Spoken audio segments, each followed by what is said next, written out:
Hey everybody, wanted to let you know that my new book, Hometown Titan, Build a Local Business That Dominates Your Market, is now available on Amazon and has already hit the bestseller lists. We're going to be coming out with Audible soon and hoping to get it into some bookstores, but it would mean the world to me if you went out and got your copy here today, because in this book, I tell never before told stories on my 12 plus year journey in the moving industry.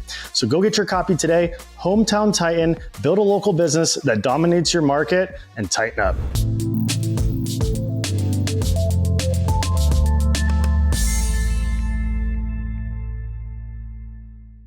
I hate meetings. I hate meetings. And when I was younger, I was very undisciplined. I didn't want to go to meetings. I didn't like scheduling meetings. My meetings weren't, I would wait until something was going really off. And then I would say, okay, we're going to have a meeting, and then we'd meet. But they weren't regular, they weren't scheduled. And when I had the meetings, they were all about me.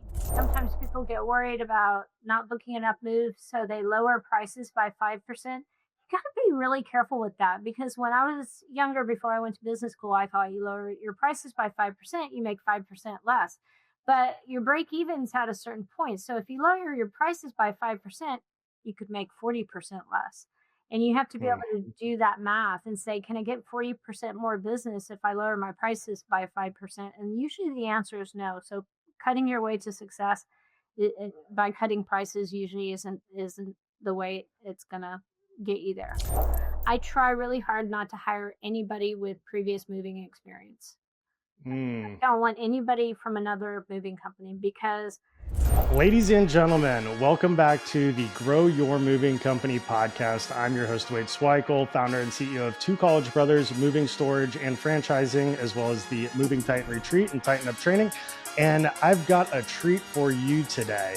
I've got Jacky Fischer, who is the founder and CEO of Three Men Movers and the author of the phenomenal book that I just finished called The Growth Paradox. And I am shocked that it took me this long to find it and read The Growth Paradox. I listened to it on Audible, actually, full disclosure, but then I ordered a physical copy because it was so darn good and I wanted a reference point.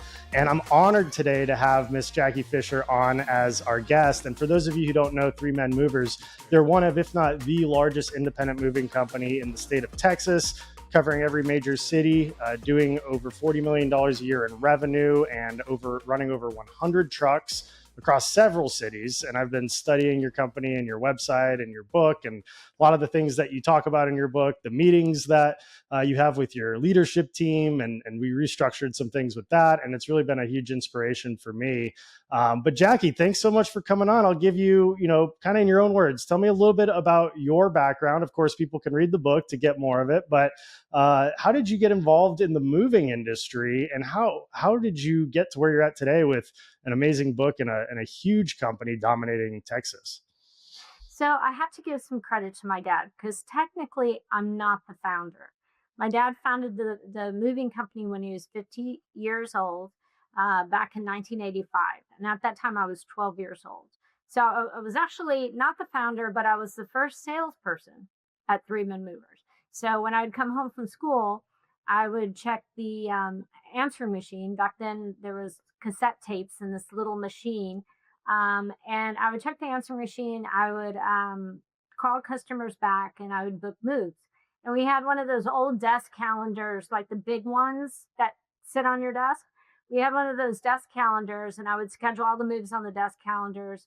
And then probably about 5 years later, computers came out, and I told my dad, I was like, I think we should start scheduling these things on the computer. And he said, that will never catch on. So it's just funny how things have changed. So technically I'm not the founder, but my dad started the business, and in 2002, he had a massive stroke. Because he started the business so late in life, when he had that stroke, he didn't have enough money to retire. So he looked at selling his company. He couldn't get a lot for it. And so he ended up selling it to me. And when he had that stroke, I went into the business to help him out. He asked for my help. And at that time, I was an art major. So I went into the business to help him out for like a week or so, just to kind of be the person in the office, to kind of be his ears. And then I I ended up staying, like I went in there for about a week or two, and I ended up staying for a year.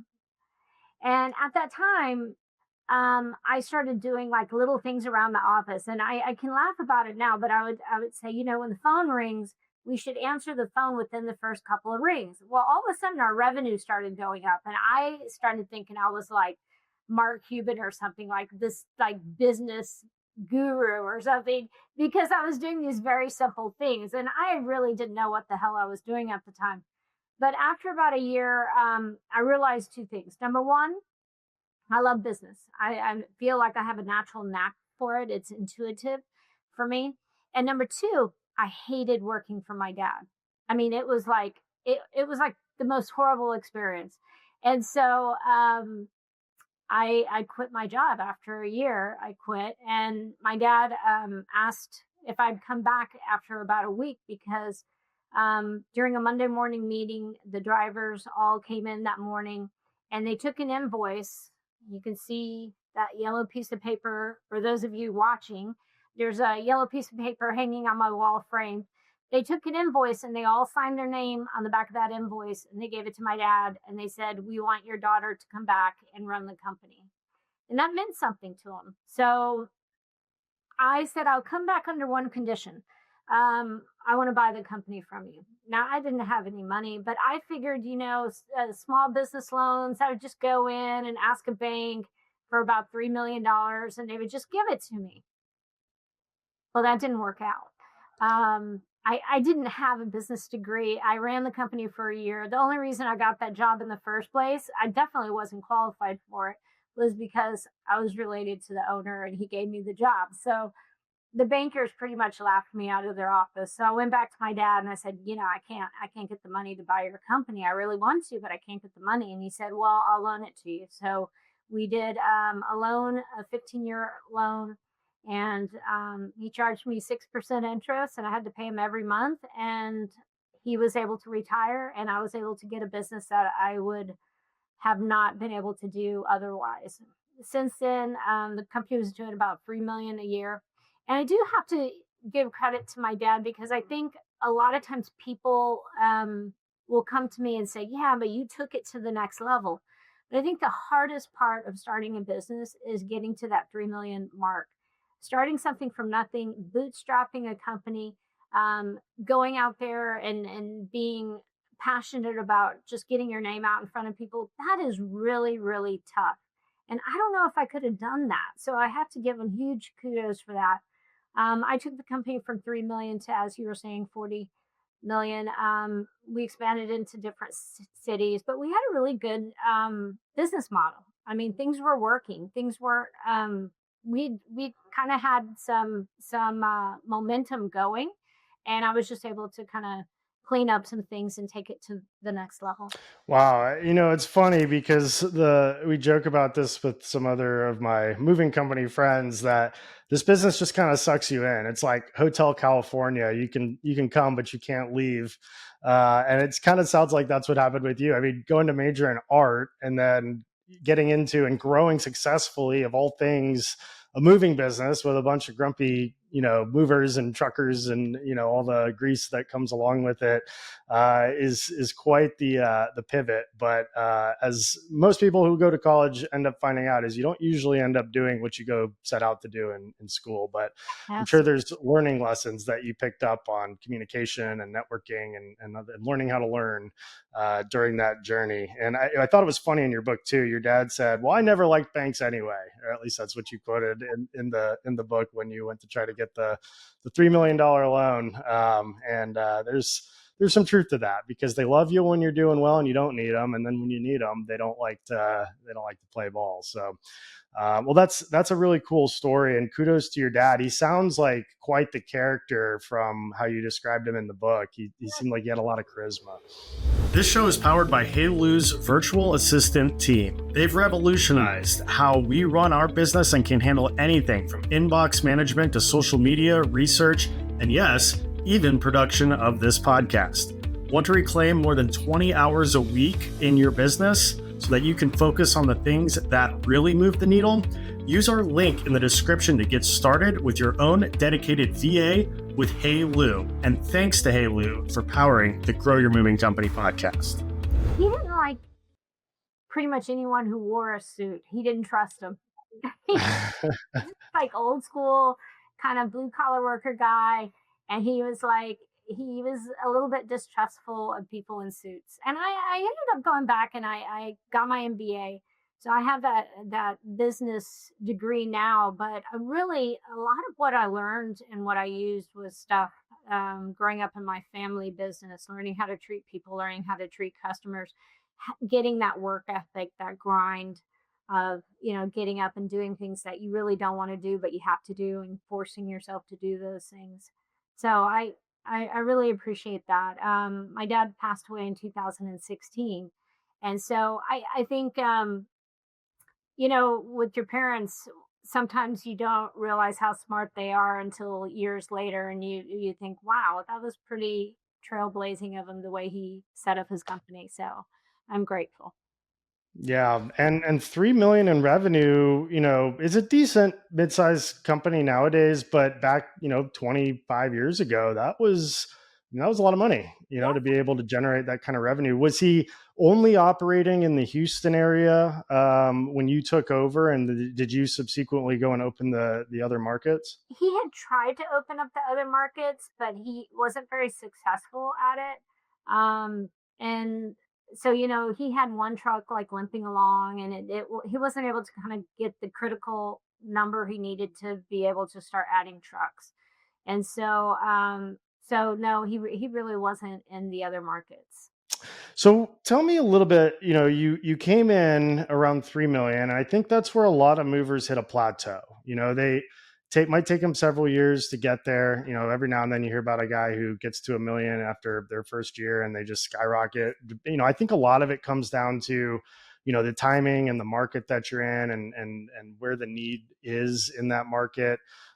With some of those unicorn companies that just hit the ground running. But I know I know a lot of moving company owners that come to our events that I associate with, and they get to that 3 million level, but then they kind of seem to just like plateau. Maybe they'll do 4 million one year, maybe they'll go back and forth between 3 and 5. What was kind of the biggest like light bulb moment that you had, and how long did it take you to grow it past that 3 million and break through that plateau that I see all too often in this space? Well, we started breaking through that plateau within the first couple of years. I think, like in the book, I talk about how sometimes that hands-on management is really good. If you're in an emergency room, you don't want to have a meeting and discuss, what you're going to do if somebody's bleeding out on the table. You need to have somebody in complete control in there, the lead doctor, the surgeon, the emergent ER doctor, going, hey, do this, do that. And people, you don't want them thinking, you want them just following orders and taking care of that patient. But that's a very different environment than a scaling company. And so once you get to a point where you have more than maybe 6 to 12 people in your office, you got to start trusting people to do their job. And you can't micromanage them. You got to step back a little bit and let them do their work. And I didn't realize how I was totally in control of everything until I went. I'll tell you a story. It's kind of funny. I hate meetings. I hate meetings. And when I was younger, I was very undisciplined. I didn't want to go to meetings. I didn't like scheduling meetings. My meetings weren't, I would wait until something was going really off. And then I would say, okay, we're going to have a meeting, and then we'd meet. But they weren't regular, they weren't scheduled. And when I had the meetings, they were all about me. So what I mean by that is, like, if I was 10 minutes late, people would be sitting there waiting until I showed up. Then I would show up and the meeting would start. If I had to leave early, the meeting ended when I left. If I was on vacation, we didn't have a meeting.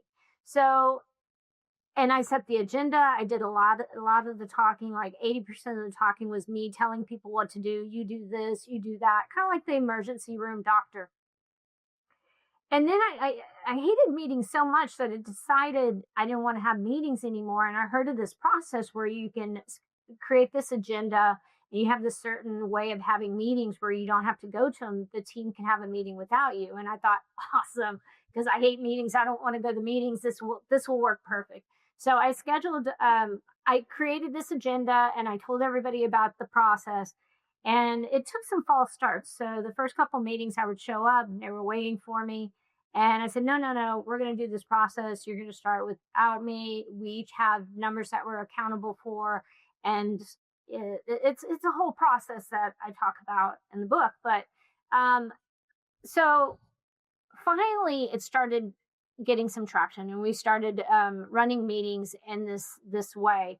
And what I found out is when people become engaged, um, they start taking ownership of the work. So instead of me thinking of everything and doing everything, I had a group of people, and this was around 2010, who were completely accountable for their work.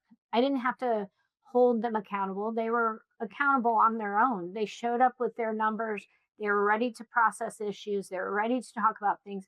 And what I realized is the less I spoke at meetings, the more I learned and the more they became engaged. So now when I go to meetings, I maybe speak, we have maybe 6 or 7 people in the room, and I might speak 10% of the time or less. I don't say much of anything. I let them do their work. If I see them getting off track a little bit, or I feel like something's like against our core culture, I might kind of pipe in and say, yeah, I don't know about that. But most of the time, I let people do their work. And so you hear that old adage of hire the right people and get out of their way. It's partially true, but you don't want to 100% get out of their way. You still have to be available for them when you need them. You just don't want to be all over somebody who's trying to do their job. But this only works if you have the right people. If you don't have the right people, you're screwed, and you're not going to grow. I mean, I probably a lot of movers out there because I see movers as big burly guys, right? They're football fans, right? You're not going to go to the Super Bowl with a bunch of knuckleheads. You got to have really good people to make it to the Super Bowl. You have to have some Tom Brady's on your team if you want to get to the Super Bowl. And you should look at your team and decide, are these people going to get you to the Super Bowl? And if they're not, time to go. You got to get rid of people. Yeah, the meeting chapter was a really key takeaway for me. And we were already doing certain meetings that you had described, like weekly operations meetings and daily sales huddles. But what I really liked what you had to say is that, I'm never too busy to give my team mentorship, to mentor my team and my leadership. And that really like struck a chord with me. And I liked how you talk about doing one-to-ones with like the department heads. How many of those one-to-one meetings are you still doing those, or do you have a person in place that's facilitating those? No, I do all my one-to-ones with my leadership team, and that's really just about the only thing I do nowadays. I'm like semi-retired, um, and you can always tell where somebody is in their business by what they do. And I think there's a page in that in the book. And believe it or not, I don't have a copy of my book, but I see yours there. But anyway, if you're meeting individual customers, unless it's like a huge client that you really need to meet, but if you're meeting individual customers, it shows you where you are in business. Are you meeting individual customers, or are you creating a sales strategy for your sales team? Are you in there doing your books, or are you overseeing reports? So I'm at the point where I really don't have to do the day to day business things. I'm willing to do it. I mean, I'm grew up with John Fisher as my dad, so I'm scrappy. I'll roll up my sleeves and clean the warehouse, um, but I don't have to because I got a really good team that does it.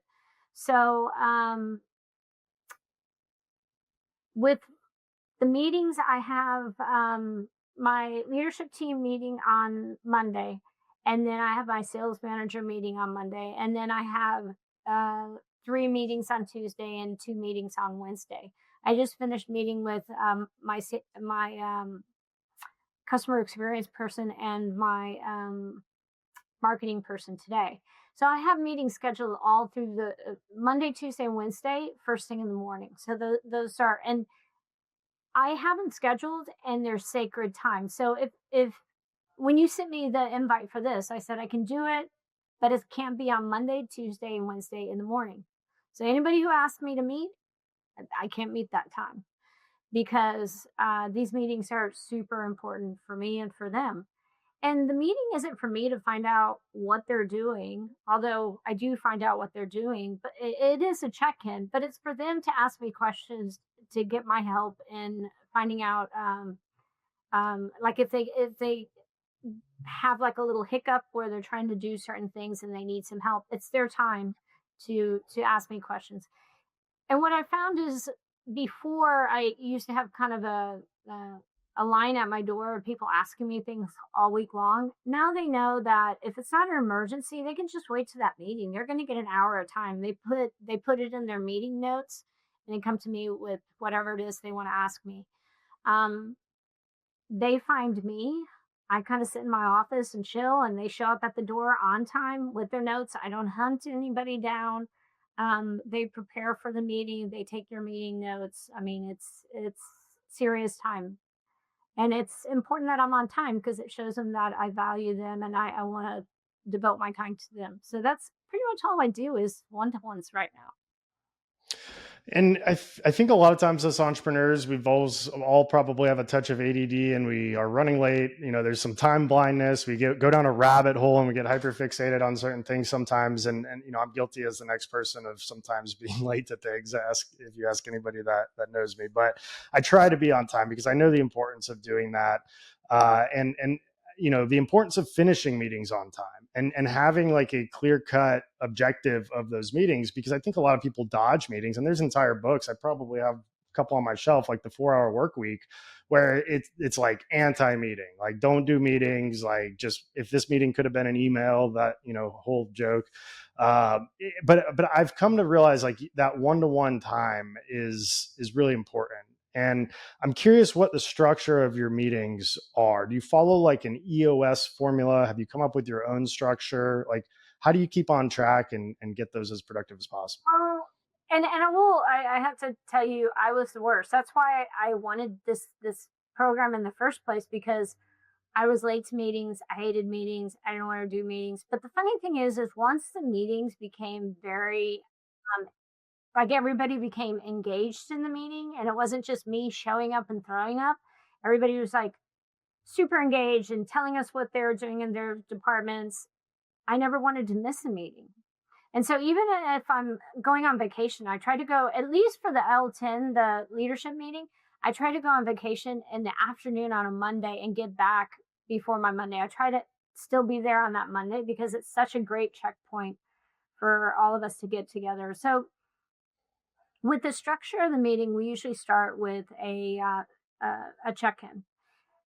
I hold my people super accountable. Like and with numbers, like I'm not following them around monitoring how they do their job, but I want to see the sales numbers a certain way, the lead count a certain way, the reviews a certain way, um, and in order to do that, we monitor all those numbers. So first, and also we do a check-in because if somebody's having a rough week, my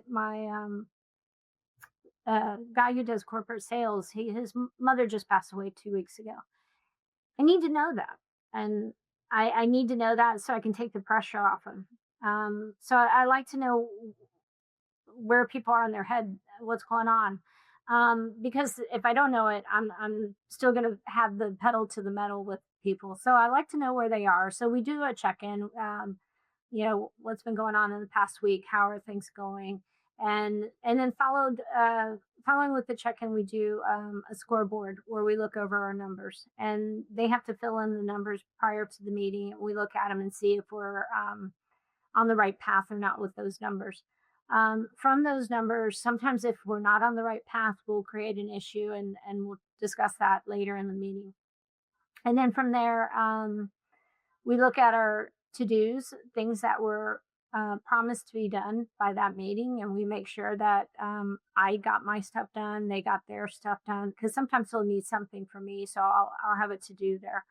And then we go straight into processing issues. And issues can be anything like, I'm struggling with this one employee. What do you think I should do about this? Or this, I'm having this software issue, or I think we should get this new piece of software, issues like that. So we go through and we process issues, and then that's it.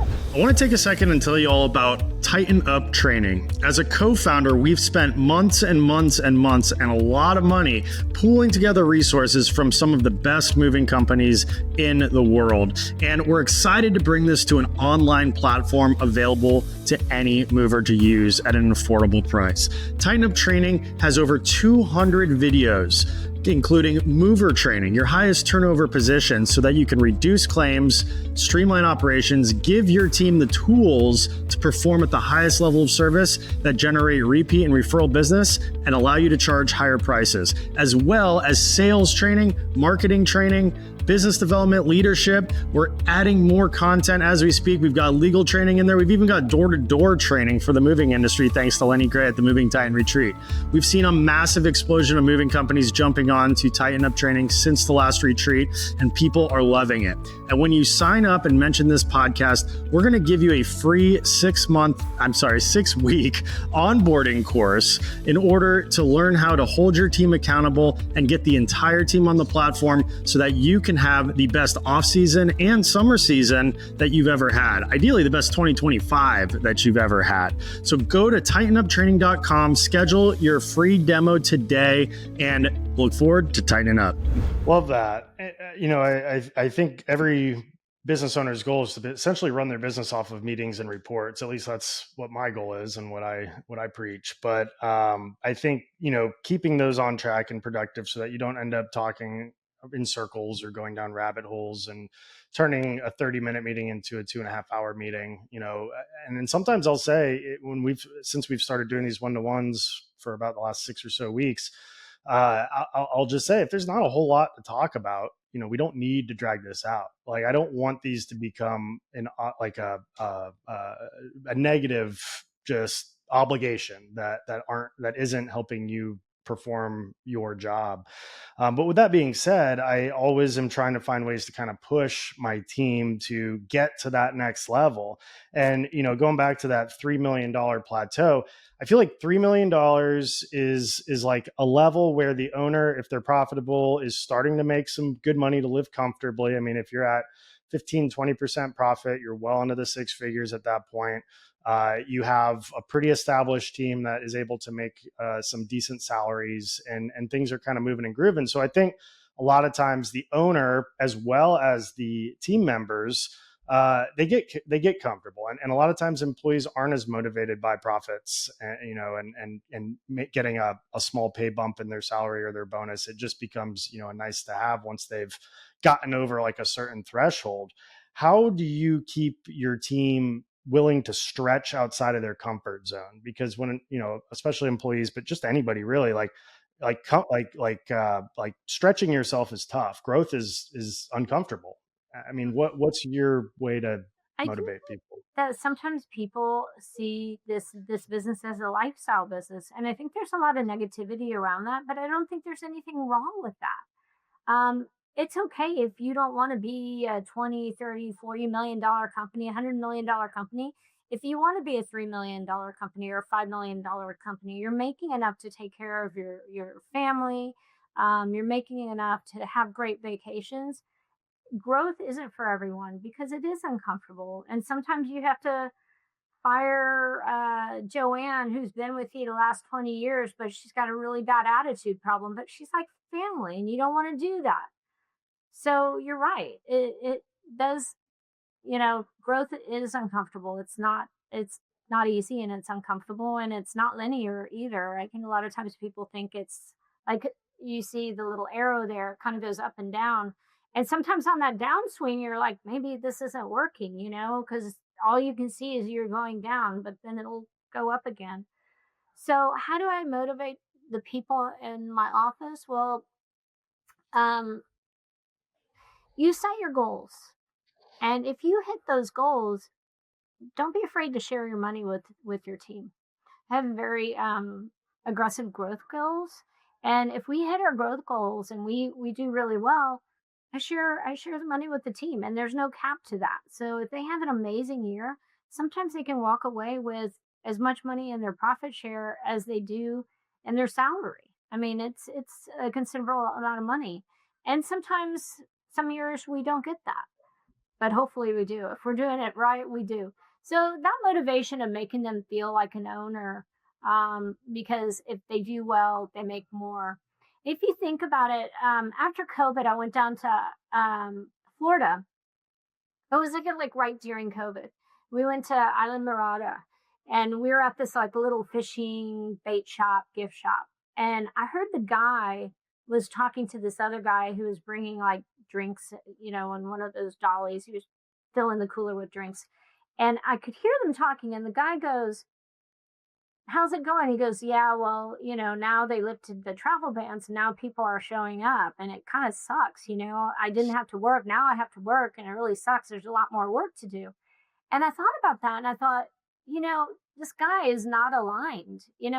What do your employees get when you get busier? They just get more work. Why do they want the company to grow? What's in it for them?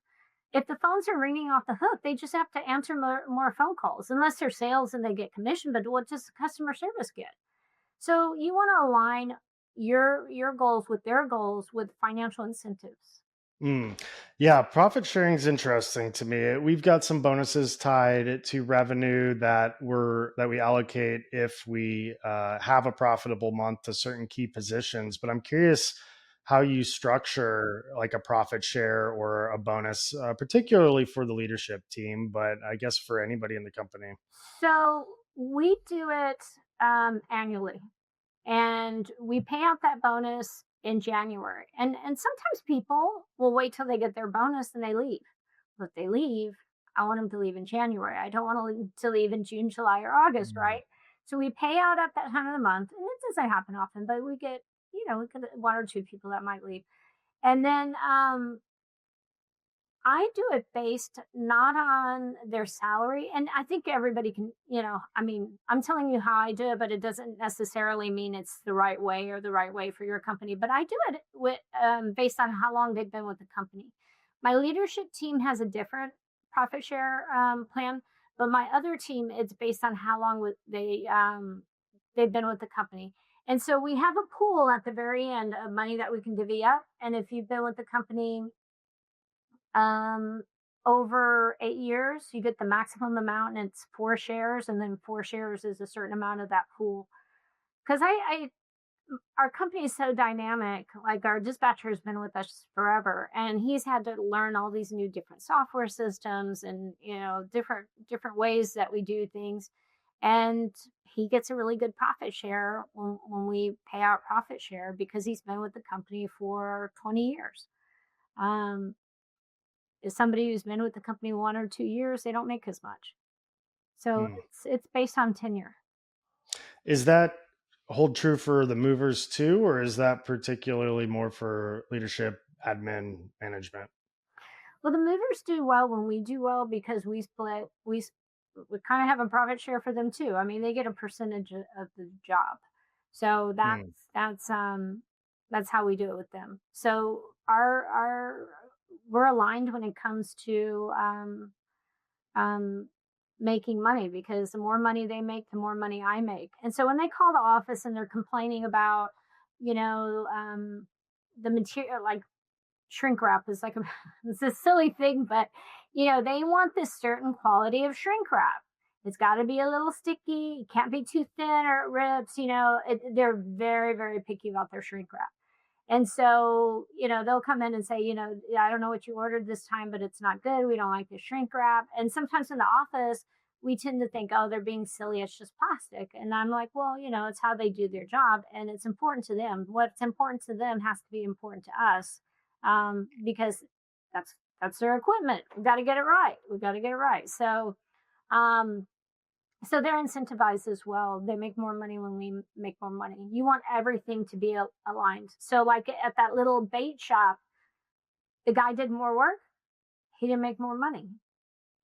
So he's complaining. I'd be complaining too. I was thinking about it. I was like, yeah, that kind of sucks. Like he could play out of his phone 8 hours a day during COVID. Now all of a sudden he's got to check people out and stock the shelves. And he's making the same amount of money. Kind of stinks. Yeah, that is a problem because I know sometimes operations and sales will feud because sales is commission driven on a monthly basis. Operations might have a bonus tied to them in some capacity, but when sales is trying to squeeze on some jobs in the last week of June, like this week, operations is just like we're already running our at our wits end here. Like how are we going to make this work? They can do it. They've got the resources to make it happen, but it does create some more work. Maybe they have to go pick up a rental truck, or maybe they need to go buy some more equipment or pads or something like Well, that. another thing you want to do is you want to have natural consequences. So salespeople like to be the good guy. They want to say, "Yeah, we can do it. We can do anything you want. We can lift up that 2,000 pound safe and carry it down the steps, and toss it over the railing." Whatever it's crazy things that they can say to get the job. And then of course operations is a lot more cautious. So we can tell, and I think most CRMs can let you see this information, who booked the last couple of jobs, right? You can see the date it was booked and the time it was booked. So if you overbook by one or two, you can usually kind of move things around. But say you're overbooked by a lot and you have to call that customer back and face the music. We don't have customer service call. We have the salesperson who booked that job and put it on the books. And guess what? They don't overbook as much as they used to because they don't like calling the customer and trying to talk them into moving to a different day. It's very uncomfortable. So Yeah, I think that having that accountability is key. Where do you like what do you how do you hold your team accountable? Say you have one of your Monday or Tuesday morning meetings and the numbers aren't there. The bookings are down, the claims are up, movers aren't getting reviews, people aren't following certain processes. What's the accountability, particularly, I guess, as it relates to operations? You just covered sales. Is there a disciplinary procedure? How do you handle that? you know, it sounds kind of cold hearted, but um, I assume that everyone on my leadership team is doing the best they can. Is really doing the best they can. And if they're not, if they're like walking the dog because they are not tenacious, they're not working hard, I get rid of them. Now, people go Hmm. through ups and downs. I get it. But if you have a sales manager that just constantly is giving excuses and they can't get the job done, it's a person that's not going to be on your team. But if you have one that they're doing everything right, they're just having a bad month. I give them some grace because I've trusted them that they've been able to do things right for so long. Um, so I'm not really a barker. Like I'm not. If I have to be on somebody all the time because they're not doing what they're supposed to do, they really don't have a place on our team. So um it's a pretty serious place to work. Everybody on the team performs and they perform really well, but if they don't, and too much time passes, then it's time for them to find a job somewhere else. And it doesn't mean that they're bad. We had one person who was a good employee in the sense, like she had really good core values, but she was a corporate person and we're really scrappy and she wanted tons of redundancies and her overhead got just off and it was just, we had another guy who was in operations and he didn't fit our culture. He went to a plumbing company and started running their crews. Now he's I don't know if he's the vice president or the president of this huge plumbing company. So he was able to succeed very well at this company. He just didn't fit our culture. So it's not that somebody is a bad person. They just might not be a good fit for your environment. Yeah, that's so true. And I have every now and then, if something isn't going great, the first thing a team member wants to do is change the process or lower prices if we're slow. But I have to drive this home, constantly, and that's follow the process to a T And if it's still not working, then we can look at the process and the Absolutely. pricing and everything else. And all too often people, if you once you kind of open up the hood and you look into it, they're not following the process how it's intended to be followed. They're doing things their own way. It's causing problems. It's causing them to be more reactive and putting out more fires and taking on more of a workload than if they just basically follow the process for the role that they're in. And then it's designed through a lot of experience and mentorship and all kinds of different things to work if it's followed. And I think it's important to let the people manage those processes, and then you lead the people. Somebody recently said that on one of my recent podcasts. But I think when you're growing, my experience has been that the person that took you from 0 to 1 million probably isn't going to be the person that takes you from 1 million to 5 million or to 10 million. And then that person's probably not going to be the person that takes you to 40 million. And you mentioned finding great people. How do you identify somebody for the stage of business that you're in that is a good fit?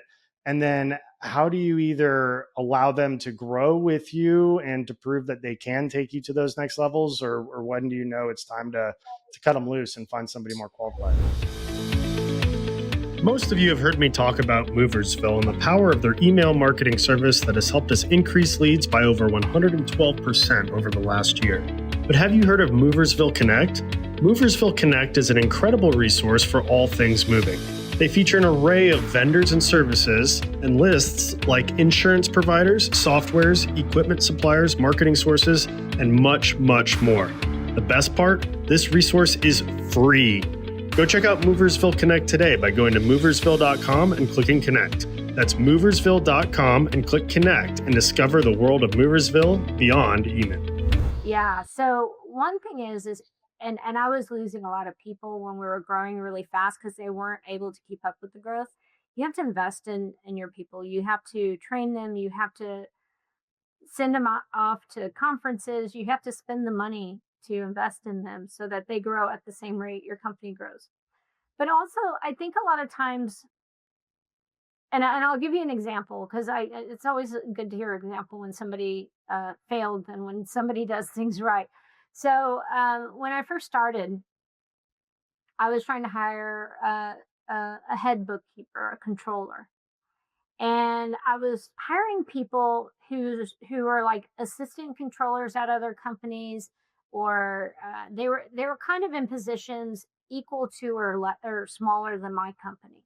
And then when they moved to my company, it was kind of like this they were moving up in their career. My company was a little bit bigger than the company they were working at, and so I really kept hiring these duds, and I didn't want to spend that much money on the controller, and the person I probably should have hired probably cost an extra 20 grand. I was like, man, that's kind of expensive. So I was hiring people that were underqualified, or if they were qualified in a couple of years from now, they would be underqualified. So I ended up interviewing this lady, and she was a lot more than I wanted to pay, and I was kind of nervous about it. But my books and records were a mess. I wasn't getting my numbers in on time, so I thought, I'm going to bite the bullet. This person was way overqualified. She came in, and the first month I was like, "This is what I want you to do," and she said, "No, that's not what I need to do. I need to do it like this." And she told me what to do, which she should, because she said, "I'm not an accountant. I don't know anything about accounting. I know a little bit because I got my business degree, but it's not something I enjoy doing." She goes, "We got to do it like this. First, I have to start with the balance sheet. I got to get that fixed. Then I'm going to go through and hit this. And what you want me to do, I'm going to get to, but I'm not going to get to till month 2. You want somebody that with that much swagger that they can come in and tell you what to do. You want somebody who's ran a company the size of the company that you want to become, not the size of the company you are now or that you were a couple years ago." So and I learned that from this book, which I thought was just a great book, and it just never really took off as a business book. It was called "Pour Your Heart Into It" or "Pour It with Your Heart." It was by Howard Schultz, and he was the guy who started Starbucks. And he talked a lot about that, like how he hired, like his company was a small company. I can't remember. He hired like the head of, I don't know, it was like all of Taco Bell's or something like that. Like it was like a company, it was a lot bigger than his company. that knew how to put the processes in place, knew their specific fields. And as you start growing, you're going to specialize. Like when I first started, I was the sixth employee, and everybody did everything. Everybody answered the phone, people put invoices in, some people dispatch. We were all doing everything. And then as you grow and you have more money to invest in people, you start kind of pulling people out and hiring somebody specifically for sales management and sales. And your salespeople don't enter stuff in the books. They're not in accounting. They're specifically for sales, and they have a set of skills that align with sales. So you start kind of specializing, and as you get bigger and bigger. That makes perfect sense. But I guess the conundrum, if you will, or the challenge, I should say, on getting people like that is what's going to make them want to go from a company that's, say 10 million to a company that's 3 million. How do you get those people? Are you recruiting? Are you identifying companies that you want to be like and recruiting and making them an offer they can't refuse? Or what's your strategy to get those people on? Number one, you gotta compensate them. They're not gonna go to a place with a pay cut. Number two, look around you. Look at your company. I had this guy who I was friends with, and none of his employees had health care insurance. And his daughter, and he made good money. His daughter was graduating from college, and he and a lot of his employees were commission only. And I was talking to him about his daughter and her graduating from college. I was like, "What is she looking at?" Well, she was looking at this place, but it was commission only, and this place doesn't have a good benefit package. And I was thinking to myself, dude, you don't have that for your own employees. So build a company that you would want your kids working for. You wouldn't want your daughter not to have health care insurance and maternity leave. You wouldn't want your son not to be able to get paid time off. Build a company that's good enough for your kids to work for, that when they graduate from college, if they worked for you and they had your benefit package, you'd be happy with that. You want your grandkids to have insurance? Well, give your employees insurance and coverage for their kids and their husbands and so forth and so on. So you want to build a really great corporate environment.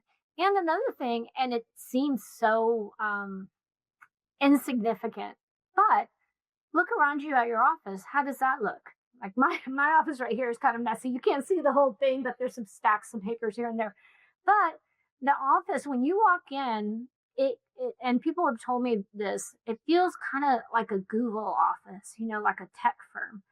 And I use that to attract top talent. Yes, I like, I'm an art. I used to be in art school, so I like to surround myself with pretty things, But it's a magnet for employees. They come in, they look around, it's clean, the furniture's cool, there's art on the wall. It's kind of a badass place. You have to create a magnet for the people that you want to work for you. The people that are really, really good, they have choices. People who suck, they don't have choices. And that's why, sometimes people get sucky people on their team and they won't leave. It's because they don't have any choice. You're sucky and they're going to stay with you until you fire them.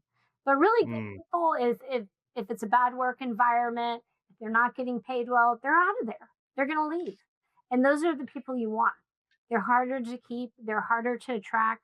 But you want those people on your team to grow. Now, are these key people finding your company, or are you recruiting them away? Usually, like you said, they have choices if they're already currently employed.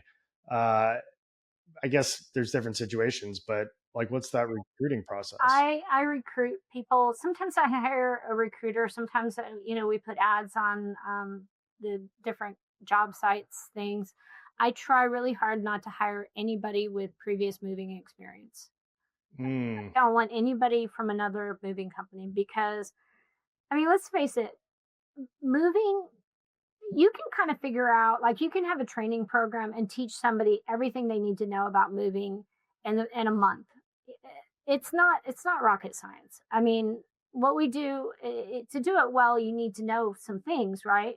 But it's not like you're training somebody to be a doctor or something like that. It's pretty cut and dry. This is what we do. We have to be on time. We got to take care of our customers. We got to make sure the guys are doing a good job. This is what we do. What I find is if they've been working at other moving companies, they come over and they have habits that I don't like and that don't match our culture. So I've hired people from other moving companies before, and they never worked out. So I usually try to hire people from the hotel and restaurant management industry because I think those people create one. They're used to hard work. I mean, being a waiter or a manager at a restaurant, that's got to be one of the hardest jobs ever, right? You're working on all the holidays and late at night and so forth. And two, they understand about customer service. And there's, when it's busy, it's busy. They just have that kind of mentality. So I really like the people from that industry. I'm really glad you brought that up because when I think about my own company, my number one rock star employee came from the hotel industry. She was with, I believe it was Hilton before, and Sotheby's real estate. So that's an interesting correlation. I have in my head like, if we need a key player, like who are the coolest moving companies that seem like they have a similar culture, that are crushing it, that are dominating.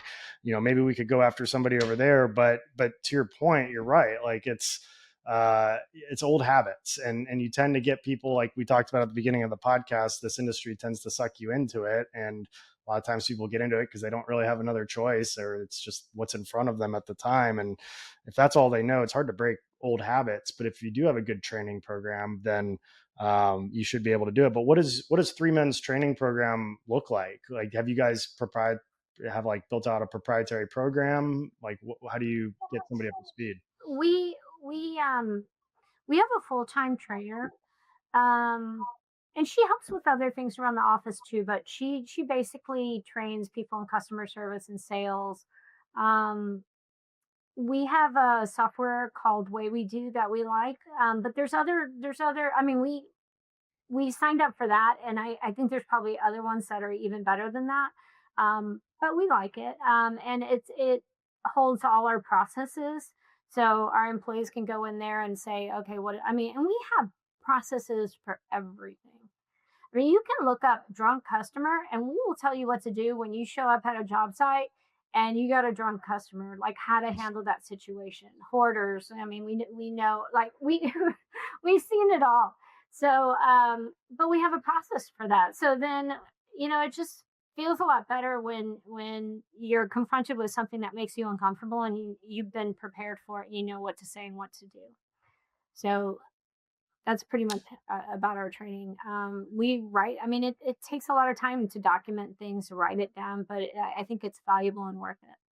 I 100% agree. And recently heard from somebody in the process training software industry that having a defined SOP and a playbook and an organizational chart, and just SOPs for everything can increase the value of your company 3x, just by having that. Because if somebody goes to buy a moving company, they don't want a job, especially the bigger company that you get, there's going to be a lot of complexities with it, and they want something turnkey if you're trying to get premium dollar for what you're ultimately potentially selling that company for. We use a system called Trainual, and then we have our Tighten Up training on Lightspeed. It's hosted through Lightspeed. That right now we've just got mover training, and we've got some sales stuff in there and some videos for like kind of a high level business owner. But the mover training is basically how to protect all the furniture. But we're getting ready to build out a 2.0 version where companies will be able to host all of their processes and training videos for every role and assign them and track the progress of employees.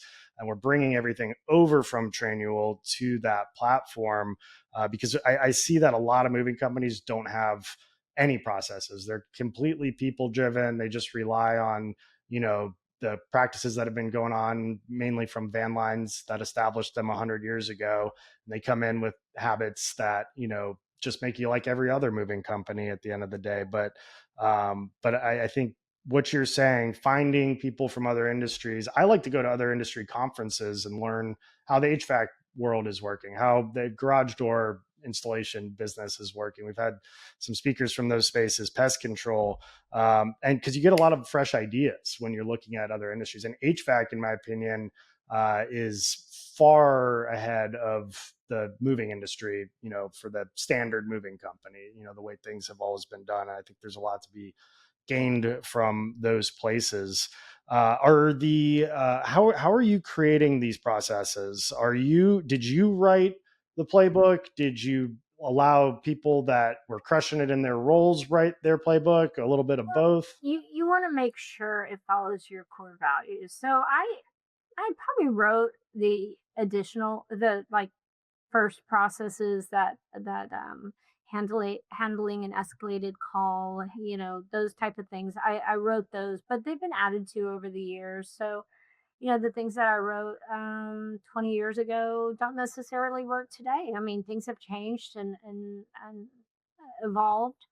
And we'll have to say, you were talking about people, and I wanted to mention this. I think the hardest thing is terminating an employee.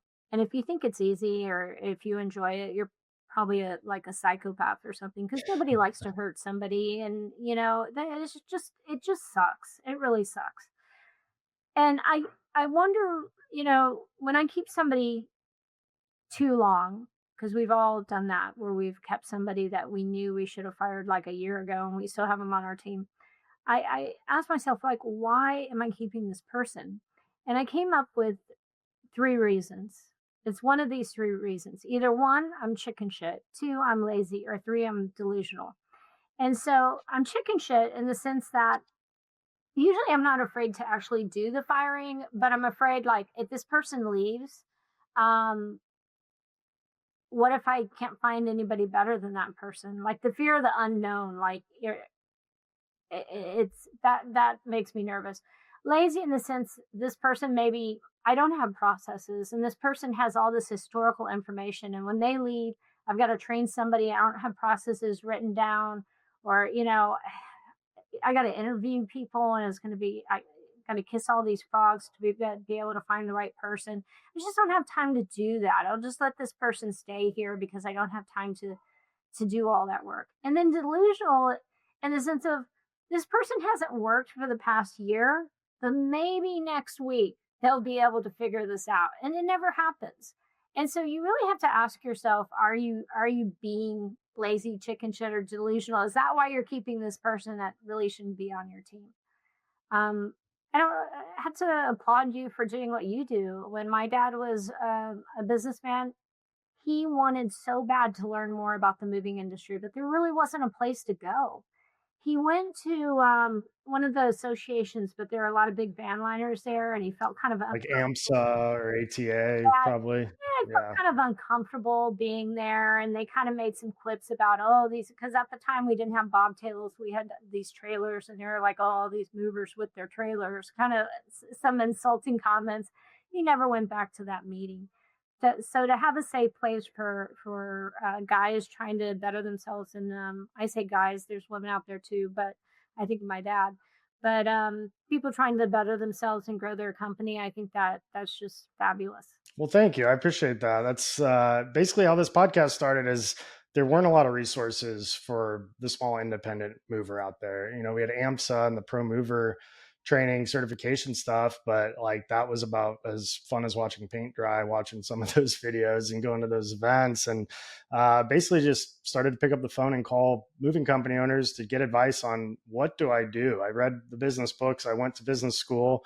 I still can't seem to figure out this game. And that was really where, I got the clarity that I needed to lay out a blueprint. And, Louis Massaro was doing events and things like that. And he kind of stopped doing a lot of that stuff with fresh content. And we decided to get together the network, and it just kind of grew from there. So I really do appreciate that. And don't get me started on like the van line side of things. I don't know if you've read a book called The Long Haul. I'm listening to it on Audible right now, but it's about the accounts. It's a memoir of a van line truck driver and all of his escapades working in that space. And Wow. uh, I definitely recommend it for anybody listening, but I'll send it to you after the call. But the van lines, they've just been doing things the same way for 100 years. Yeah. They basically built the system. They influenced policy with the government on the system that they built.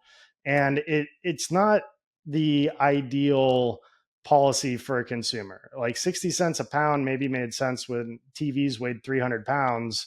But now a $2,000 TV might weigh 50 pounds. And, the fact that that's the industry standard still, and it has been for decades, to me is crazy. And that's just the tip of the iceberg with that. And I think the independents are all going to eventually start to gain market share because they're embracing technology. And a lot of the van lines are stuck in their ways and they're dinosaurs. And I definitely think if they don't figure it out, they're going to go the way of the dinosaurs, because it's, consumers are getting smarter. The internet has changed the game, and we'll see how it goes. But thank you for that feedback. But speaking of technology, I'm curious to hear, you mentioned a software that you use. I think that was relating to training. But I noticed you have a book online feature on your website. Mhm. And I was always taught, in the, 10 years ago when I was making those phone calls and going to those conferences, that it's not like ordering a pizza. You don't want to just be able to book a move online. It's too complicated. People need to build trust with their mover. You need to be able to sell them and build a sales force on it. But I'm curious to hear how your experience of having a book online feature has been going and how that integrates with any CRM or software that you use. Our online close rate is less than what it is with the phone call, but I said the exact same thing. The words that came out of your mouth came out of my mouth. And my son, who was like, I don't know, in his 20s at the time, he said, and I said, we need to be able to talk to the customer. We need to be able to explain our value prop and da, da, da, da, da. And he said, he said, Mom, it's not what you want to do. It's what your customers want to do. And some customers want to book online. I hear young people. I was just talking to my marketing guy today, and I heard some young person say, if I have to make a phone call, I don't want to do it. They want to do everything through like fields and apps and things, like they don't want to make a phone call. They don't like talking to people. And as this generation gets older and older, and as our generation, well, you're younger than me, so I'm not going to include you in my generation. But as the generation before me, the boomers, I'm Generation X. But as the boomers start dying, there's going to be less and less people calling. So we try to give people what they want.